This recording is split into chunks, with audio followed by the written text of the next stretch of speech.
At the same time for other kids, because I did not have a nice experience at all. And I would never want anyone else to be treated the same. In January, we found children were reported to have been punched, kicked and fed chilies. They'd threaten you. I've had a staff member threaten to slit my throat. Safeguarding logs show that children were reported to have been kicked and punched in the stomach, locked in a bathroom overnight, forced to sit in cold baths, and even had vinegar poured on a wound as a punishment. Oh, it wouldn't matter if anyone killed you. They would just say, oh, we're just care kids, no one cares about us. Did you believe them? A little bit, yeah. In my previous video, I explored how children's social care was privatised behind the public's back. Now, I'll be exploring the consequences of privatisation and how we fix this mess. Why don't we jump straight in?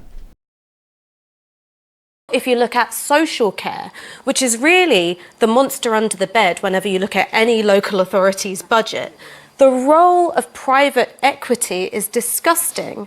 So nearly a quarter of foster placements and children's residential homes are run by companies backed by private equity, and they're looking for profit margins of about 20% or more. Privatisation has resulted in a massive increase in cost to councils, perverse incentives, worse outcomes in care, including widespread abuse. The cost of children's care to councils has doubled in the last 5 years. The average cost of private and independent fostering placements being twice the price of in-house council placements. And the average cost per child in care rising to $318,400 per year in 2024. Let that figure sink in. $318,400. Last year, a Welsh council was paying over $1 million a year for the care of a single child. Cheshire East Council was being charged $11,000 a week for the care of a 17-year-old with complex needs. This has resulted in councils having to slash services to afford basic care provisions. Councils spent $7 billion between 2022 and 23, with the government admitting excessive profiteering is taking place. These already insane costs are set to rise if we allow this to continue. Social care now accounts for 2/3 of council tax budget spending. And many councils across the country are facing future bankruptcy due to these costs. These are the real reasons your council bills rise year on year. Councils take your money and are forced to pay high fees for poor quality privatised care. In countless cases, council tax goes straight into the hands of private equity and their wealthy shareholders across the globe. This money flow is leading to all kinds of perverse incentives.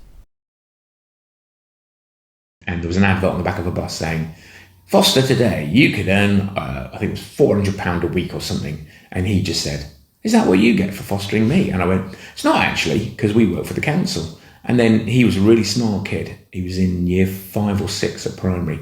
And I explained the system. And he went, so I'm worth, this kid who's 10 went, so I'm worth quite a lot of money. And I was like, I suppose in a way you are. But then we explained it further. I went, you're actually quite a nice, easy, biddable kid who goes to school readily and you're a pleasure to have.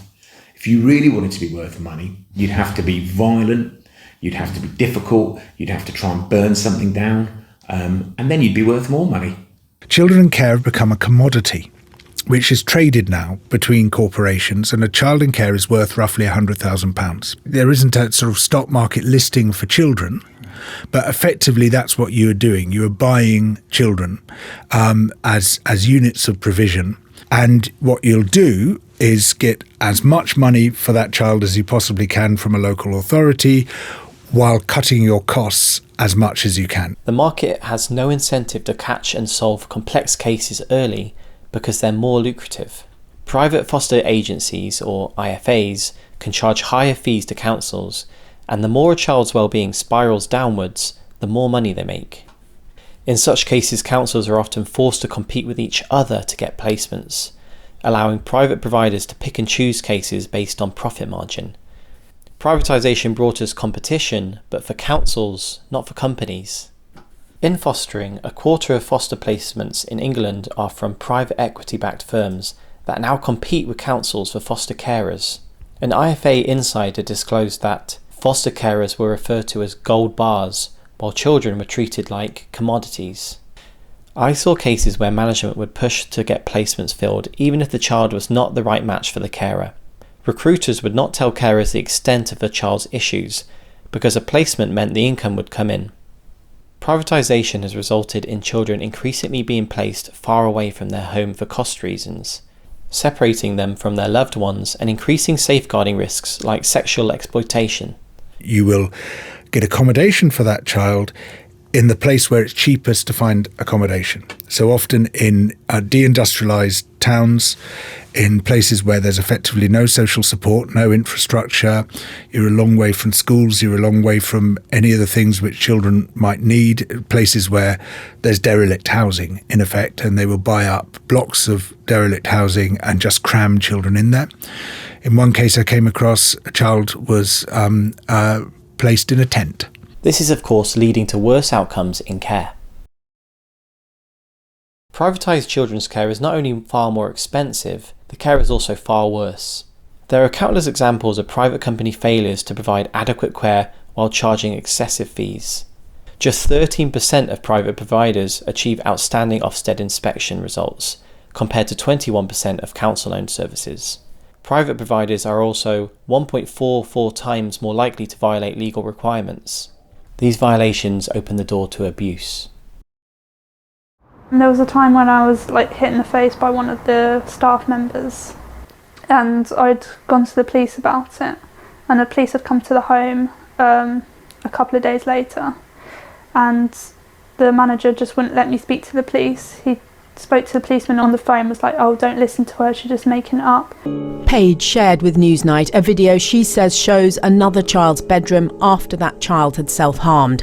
We're told the thin brown blanket on the bed is what the child used as a cover and a towel. For the first 10 days, she slept under that blanket and her coat until an adult friend bought her a duvet. She also says that sometimes in this house she was so hungry that when she smelt the staff cooking their own meals, she'd come downstairs and beg them for food. She says they refused. Unregulated children's homes represent the very worst aspects of privatisation. Due to a lack of provision, councils often persist in using these homes despite their existence being illegal. But even among regulated private providers, abuse and terrible conditions are frequent. Like the Doncaster homes owned by the private equity-backed Headsley Group, where children in care were beaten and tortured with vinegar poured over their wounds, locked outside naked in freezing temperatures, and force-fed chili flakes. Last year, a private operator closed all 5 of its homes after widespread failures to keep children safe, including sexual exploitation. They were owned by Tristone Group, a private equity firm that charged councils £26.5 million last year for social care services. Privatised provision is riddled with child abuse, perverse incentives, and provides worse care. And yet private sector fees are bankrupting councils across the country. Just how much money are these companies making off the backs of our most vulnerable children? It's time to take a look at the worst offenders in the country.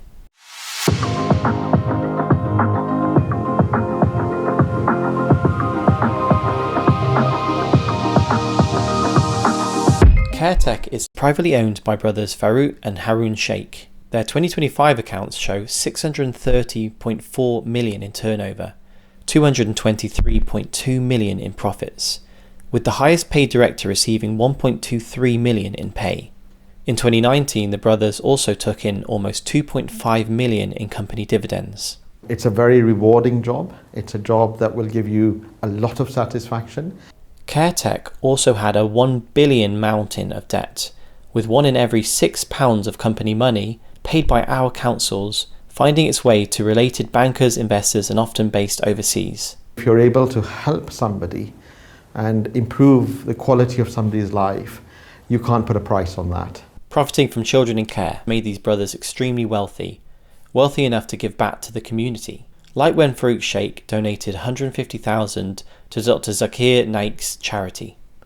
Dr. Naik, who is banned from the UK for preaching that homosexuals and Muslims who leave the faith should be killed, and saying every Muslim should be a terrorist. These are who we trust with our children. National Fostering Group, the largest UK fostering provider, owned by a Luxembourg-registered private equity firm, generated 26.2 million in profits. Abu Dhabi's royal family, the second wealthiest family in the world, owns Witherslack Group, one of the largest children's home companies in the country. It has a turnover of 208 million and 44.6 million in after-tax profits. They make this money from the taxpayer to pay for schools that are injuring children daily with excessive force and failing emergency Ofsted inspections around pupil welfare and safety. Hesley Group, the owners of the Doncaster homes torturing more than 100 children, made 12 million in 2023, paying executives like Chris McSharry at least 5 million since 2006 to systematically ignore more than 100 safeguarding reports. BBC News, why didn't you properly investigate the abuse in your homes? Mr McSharry, what would you like to say to the families of children abused and neglected in your care? Hexagon Care Services, one of the 10 largest children's homes providers, was set up in 2014 by Paul Bell, a former City stockbroker. He was arrested in 2015 in connection with an alleged 21 million in tax fraud. He later settled the 67 million in claims against him. Following his arrest in 2016, Paul's daughter Melissa Bell, just 19 and a student at the time, took over the company, becoming the youngest care home owner in the country. Real girl boss energy. In its latest accounts, Hexagon turned over 45 million with 5.4 million in profits. Over the last 2 years, it paid out over 1.5 million in dividends to owners, mostly falling into Melissa's own pockets, thanks to her 75% majority stake. These private companies make 45,000 in profit per child in England and 59,000 in Wales. There is also significant leakage in these companies where money is squirreled away into rent and debt interest payments to related companies, profits before tax and directors' pay. These are concealed by complex company structures using offshore tax havens that owns company debts and charges enormous interest. The strategy is of course to avoid as much tax as possible. By definition, this leakage is money not going to the care of children. £9.6 out of every 100 received leaks out of the 5 largest for-profit providers. This allows even non-profits to profit, with £8.60 out of every £100 received leaking out of the 8 largest not-for-profit providers. This is how our system works. These companies are ripping us off. Our councils are going bankrupt, but our children pay the highest price of all. Decades of austerity in this country have pushed millions of families into poverty and cut public services to the bone. The result is rising numbers of children being put into care and our councils being forced to outsource that care. So what should we do? Straight off the bat, we can ban profit making in any form from children's social care. Scotland already did this, resisting profit making in social care back in 2010, and has strengthened its regulations in subsequent years to crack down against illegal profits. The story in Northern Ireland is thankfully similar. Wales is finally following, having banned any new for-profit provision in the sector in 2025, with a phased ban on profiteering by 2030. They must have got fed up after paying that million a year for a single child. But England remains stubbornly infested by private equity firms. The latest statements from the current Labour government indicate they do intend to crack down on profiteering in the sector. The upcoming Children's Wellbeing in Schools Bill will finally be introducing a national profit cap.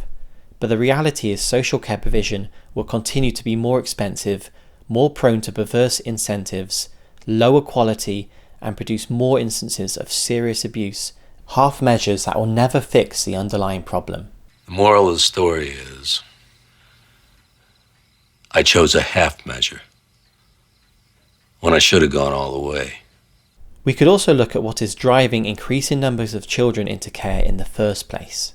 There is a proven link between poverty and child abuse and neglect. That's not to say that child abuse is only a problem in poor families. That's not the case.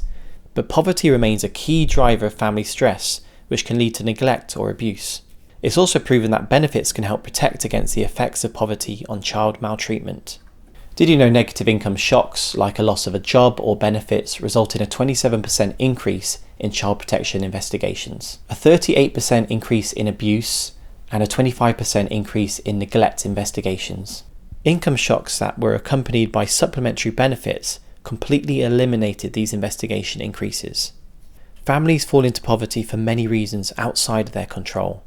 Deep poverty is often cyclical, very difficult to escape without support. Moralistic thinking blaming struggling parents can only perpetuate the status quo, which allows structural and systemic causes of poverty to continue. Tackling poverty will have a huge impact on reducing child protection cases and numbers of children entering the care system. We could also invest in our local councils again. During the 2010s, councils' core funding per person fell 26% in real terms and suffered a 46% fall in funding from central government. The result is our councils are underfunded and our council taxes rise year after year but fail to alleviate the shortfall.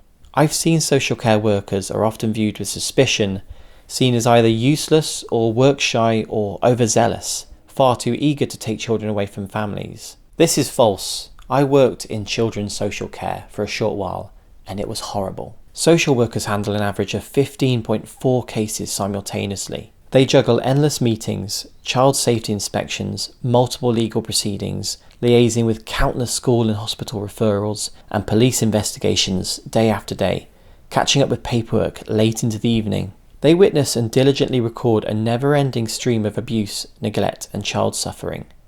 The emotional toll is devastating. Social work suffers the highest prevalence of stress, depression, and anxiety out of any profession. They care deeply about children. It would be otherwise impossible to do their job. We need to empower social workers with more resources, more time, and that means more money.